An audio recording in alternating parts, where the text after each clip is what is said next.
আগে আমার পোলাটা সহজে অঙ্ক করতে চাইতো না, আর এখন স্কুলে স্যাররা এত সহজ করে অঙ্ক শেখায় যে আমার পোলাটা পুরো বদলাই গেছে, একদম জাদুল্লাহান ব্যাপার।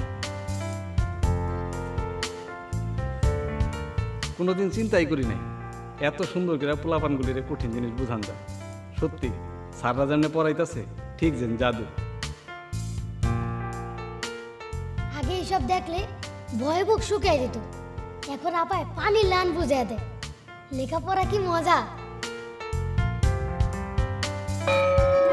নিবেদিত প্রাণ শিক্ষকের প্রচেষ্টায় বদলে যাবে দেশ।